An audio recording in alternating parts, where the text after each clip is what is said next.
Oh, hello there. What's that you say? Curtis is interviewing another one of his friends that are laggy? True, true. But wait, there's more. Just happened to be talking to one of the smoothest talkers in the Midwest. Hmm. We shall see. Enter Lucas Houk, who has had a lot of titles along the way. Hello, Lucas. How you doing, brother? Hello. Good. Thanks for having me on, Kurt. Excited. That's I'm my a pleasure. long time listener, first time caller. Really delighted to be a part of your world, your media empire. Getting there, getting there. This is just one brick in a foundation. Um, I've been known to throw up some bricks. well, we'll get there. We'll get there, brother. And that we both know that's not true. Lucas has had a lot of titles after his name along the way. PhD, if I'm not mistaken, director, I think community liaison. I could go on, but when you give yourself a title, what title suits you best? Oh, that's a lovely question. I like to think Dad is a great title for me. I just kind of do everything that I do to support, all the children that I know of and that I don't know of that are out there. But I think Dad is a great title. Good man. Professionally, currently I am a partner in a couple of ventures and a president of one company, and I do some practice administration as well. So titles are, um, super exciting, but at the end of the day, just that, you know, titles. So Dad is the one Well, that I like, though. that's solid. That's the right answer. Of course, I've acquired a cool nickname like Cujo along the way. Have you acquired any less formal nicknames on your way? Um, I'm typically the one handing out nicknames and not the recipient of nicknames. Of course, in grade school, any number of plays off of the name Lucas were fodder for the grade school kids. So Lucas, Pucus, Mucus, Locust, some of that. Nothing cool like Cujo though. Cujo is pretty legit. People love calling me Luke, so I answer to that. Mm-hmm. Oh, it's a solid. There's lots of Lucases to play off. There's Cool Hand Luke, Lucas with the Yep. lid off, and I think we might see both. Ah, that's a great Mm. reference. Lucas with the lid off. I love it. Thanks, Yeah, I brother. haven't had that since high school, and you know for a fact that I know every one of those lyrics. So, Mm, yeah, mm. nice. I got Luke Skywalker a lot, so the growing up in the '80s for Star Wars, a nod to Kurt, and a Star Wars obsession. But I got a lot of Luke Skywalker. I'm Star Cool Wars, Hand Luke. Star Wars, you say? I got you. Um, well, let me go there for a second. You mentioned Luke Skywalker. Let's just jump right in. Welcome to Chop Wood, Carry Water, the most sustainable live stream you might ever hear. Sustainable, how you ask? Well, let's just put it this way. If you're watching this on a wood paneled TV, we like you. Um, if you're wearing any hemp clothing, we do appreciate you. And of course, if you're sitting in wicker furniture, we love you. Um, but beyond that, let's talk your basketball game just a second. Because I think you heard Oh, Doc on here earlier. Am I right? I did. I'm a huge Tyler Blake fan, so I trust that some way, somehow, he'll hear me say that on this program. But yeah, he was pretty pivotal in my Bildungsroman, my coming of age. So Mm. yeah, both Well, intellectually let's. and emotionally, and maybe even sexually a little bit. But Hey, that's probably breaking news to him as well.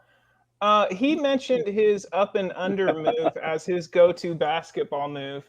I know you have scored some buckets in your day. Um, let's start with how you would describe your basketball game, just in a couple sentences. yeah, of course. So high school, I went to a private school, and not being very tall, 6'3" ish, something like that. I was the number five. So I got to play a lot of post, got a lot of post skills. Back then, I did anyway. So my go-to move was a baseline fadeaway. That's my That favorite shot. yep, I just love that turnaround baseline fadeaway, left, right, doesn't matter. Developed a little baby hook at the end, but that fadeaway scored more buckets over those big tall guys. Ooh. I love that shot because it's the hardest shot to do, but if you can master it, can shake empires. Um, I do know that you have Oh, hit for a sure. game It's just winner. demoralizing. Mm. If you can revisit, because I have. anytime I have, somebody yeah. hits a game winner, I don't know if they ever really leave that court. If there was a nice assist that happened or something like that, That's give some fair. love. But describe that shot for me All right. just one time. You can do some body That's language hilarious. if you like. Yeah. Okay. All right. Yeah, this was senior year of high school, I think, and played varsity for 4 years in little like a 3A school in Kansas City. And we were playing our crosstown rivals, and time was expiring. We were down by 2, and I had never in my little professional varsity career ever, as a postman, taken a 3-point shot before. And the coach was furiously calling for a timeout. The point guard was coming down. I was leading the charge on the fast break, and I hit the post, and I came shooting out to get open on the baseline and got out to the 3-point line and called for the ball. And instead of calling timeout, that little point guard hit me with the ball. The coach was furious. He wanted a timeout. And I looked down and saw I was behind the line and hit a really, really beautiful 3-point shot. And yeah, won that game, which was really magical. And that record still stands at that little school. I hold the record for highest percentage of 3-point baskets in a career at 100%. I was 1 for 1. Good man. Enough said. Yeah, no, I remember that story, and it seems strange because like we've known each other since college. I've worked for your dad. You planted trees much of your life. What was it about? I don't want to call you popular because you didn't feel that way, but you were class president first year. You had folks around you at all times. What do you attribute that kind of energy? What how do you do that? That's a great question. I had a buddy when I was in grad school. He referred to it as the Kavorka. That just kind of an effortless. I don't know if you're familiar with Star Trek or not, but that's a Star Trek reference. Sorry about that. But it's just this innate ability um, to find yourself in the center of things and to help to direct how things are going. So I've got a lot of the extrovert, a lot of that extroverted personality. Somehow I found myself, yeah, as a freshman, working on the student council, and then it's just been one thing after another where I continue to find myself in situations where the room turns and looks for leadership, and they look to me. So the Kavorka, I'm going to call it the Kavorka. Well, Google it. mm, well, with a good Not looking you, mustache but like that, that's a good view. That's a good view. Um, oh, let's talk entertainment for a second because we've both been blessed with almost an endless supply of movies, have we not? oh man. Mm. Hold on, let I me set the cannot. table. That was so one of the reasons. Okay, No, no, no, go ahead, brother. go ahead. I would say that Yeah, so another. so this is one of the reasons why I agreed to come and talk to you on your live stream is because how much I appreciate what Christopher John Todd the First has done Mm, for me and my education over the last few decades, couple woo. decades. Um, that, and I've got endless stories to tell about the golden ticket and what it is that means to me. So, I mean, the reason any of us are here, from you or I, is because of that magical AMC pass. Mm. And of course, we're referring to Fantastic Man, who's not here yet, but we are going to break off a couple experiences so he can live vicariously. Let's start with your third favorite AMC movie experience. Third. Oh, my third favorite? Okay, Mm-hmm. that's aggressive. All right. My third favorite would have to be, I was very new to this whole movie going joy that we got to experience. I think I was probably a sophomore or a junior, and Chris was at the time working in the theater and would get us passes so that we could go in and watch movies, and it was maybe one of my first or second times. And my third favorite experience was we went on his pass to watch, and I think you were with us, Kurt. I think we went and watched what is that Vegas movie? The Filthy Dirty Little Things, or Dirty Little Things. Anyway, I'm just going to throw a blanket over all Vegas movies, but go ahead. Yeah, it's like all the Vegas movies. I think they ended up killing a prostitute or a stripper at one point and burying her in the desert. This is a good time to remind it. This is an adult conversation. Please continue. Oh, okay. Well, very good. So, anyway, the thing about that was we all went to that movie, and then having been children before, we're like, oh, let's go sneak into another movie now that this one's over. And then we realized, wait a minute, we don't have to sneak in anything. Like, we can go to any movie we want to at any point. Like, there's no more like theater hopping or trying to duck the guards or whatever. Like, and I think that night, you and me and a couple of guys, I think we watched like 3 movies, like just belly to back, just one after another in the theater. Like, we watched it was a Christian Slater movie, whatever that Dirty Little Things movie was. And then like, I think it was some Ryan Phillippe piece. And, it was the mid-90s, late 90s. So I got you. Well, I think we did live the golden age of entertainment, really. I mean, the Marvel Cinematic Universe, hello. I think my third favorite AMC movie experience had to have been the first Star Wars Episode 1 because of the possibility, But yeah, it weren't meant to be. Right. Yep, that was right towards the end of the late 90s there, and or as the kids are calling it, the 19th century, the late 19th century. So, or 1900s, I guess, the late 1900s. Simpler times. But yeah, that's true. That may be number 2 is the reboot of all the Star Wars that we got.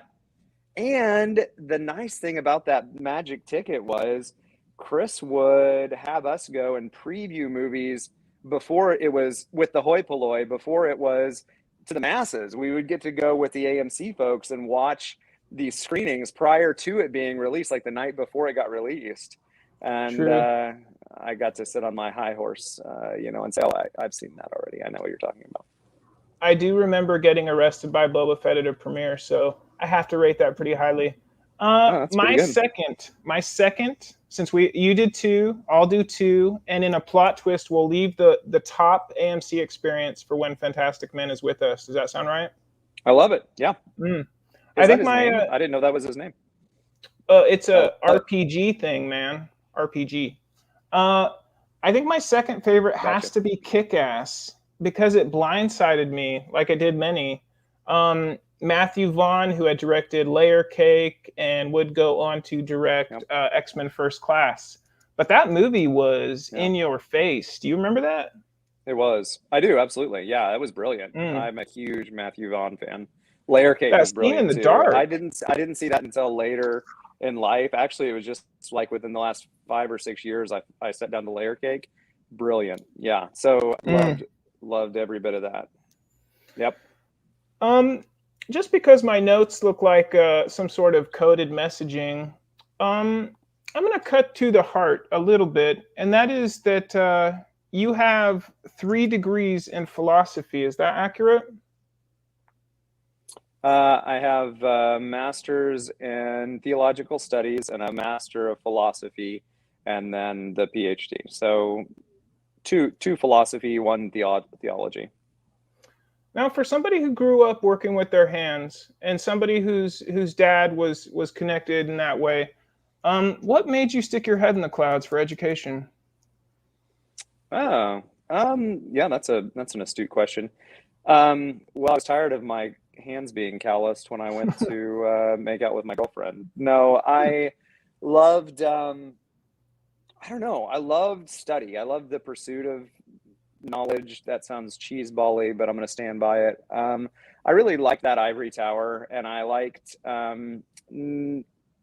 And what's really benefited me in all of that, by the way, not a philosopher, not a theologian, but what's benefited me with that kind of a priori foundation that was laid with learning how to think and realizing how other people think is when it came to business and it came to healthcare.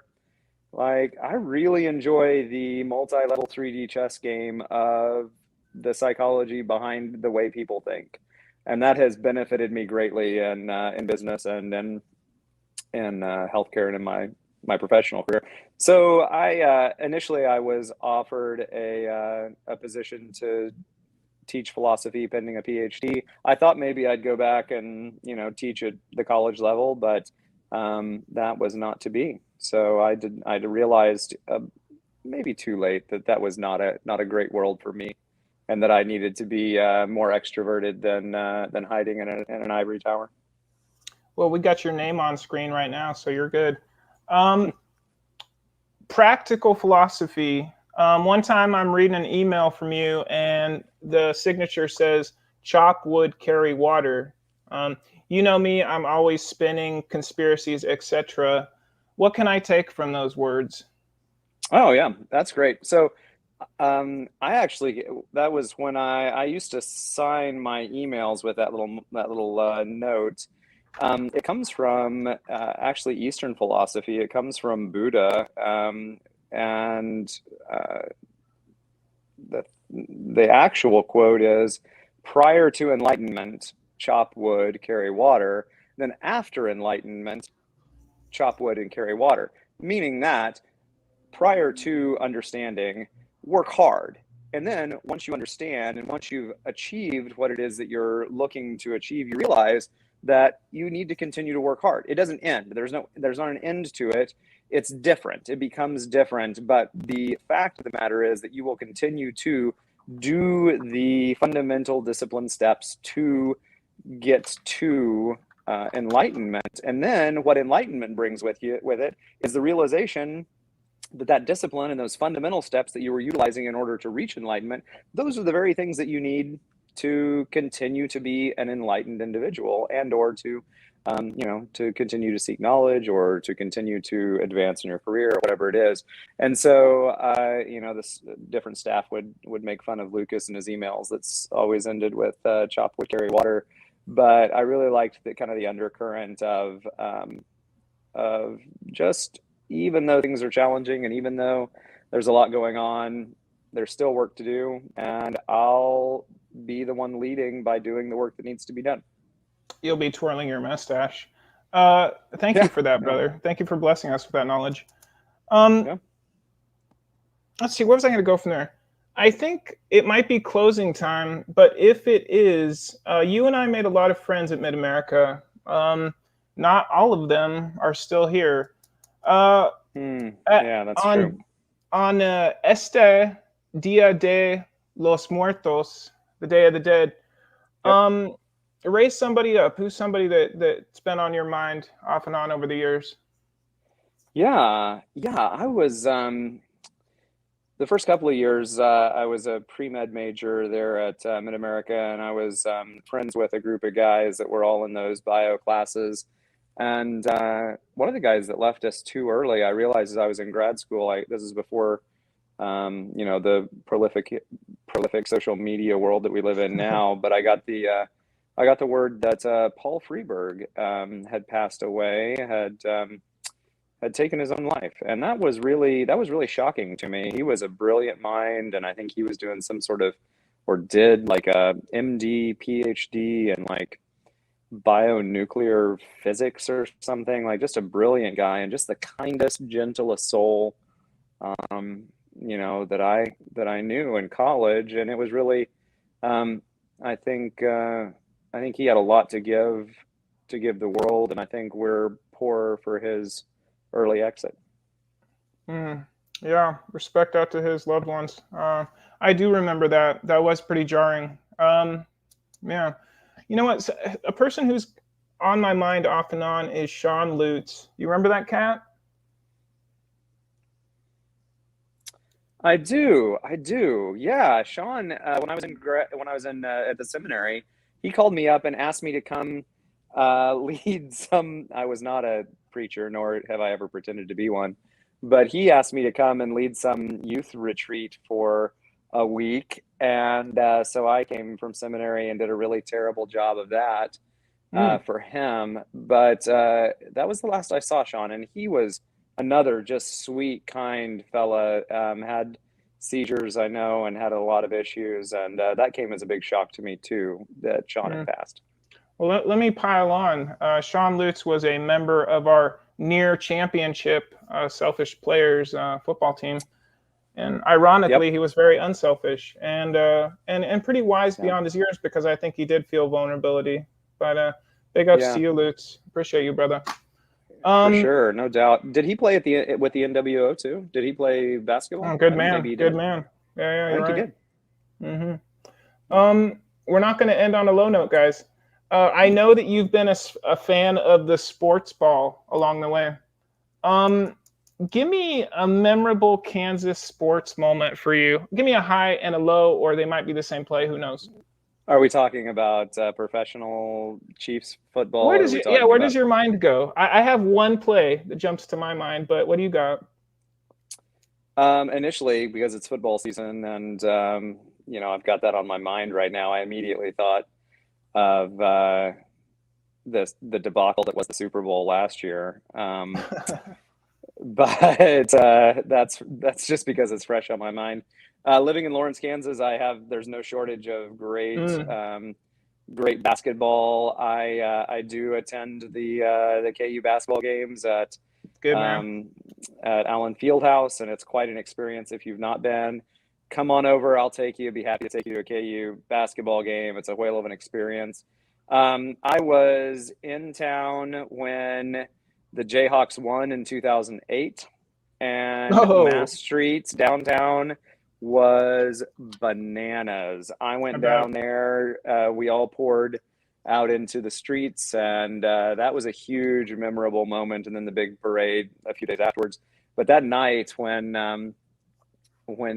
Chalmers hit that three, it was a pivotal time for really everybody in Kansas. So yeah, he had a sneaky good career, and we're still he did. Yeah, went down to the Heat, and he does a lot in Lawrence actually now. He and let's see, Mario Chalmers and a couple other guys from that team actually do a lot in the community. So enough Jayhawk basking.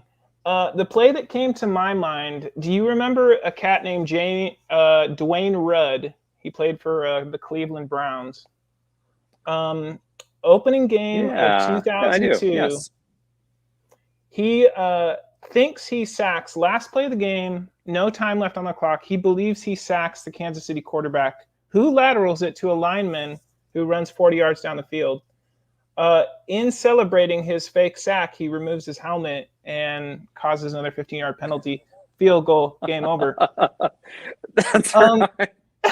Yep. I think about that play because I think about the locker room afterwards in Cleveland. Like, you can't even be mad. It's too surreal.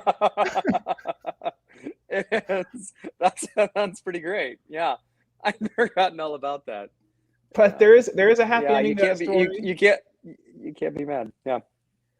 Dwayne Rudd did do an important goal line stand in Week 17, got him into the playoffs. So maybe redeemed. Yeah. There you go. Maybe. I feel like that was you were tight end at Mid-America, weren't you? So I think you probably had some pretty big highlight reels.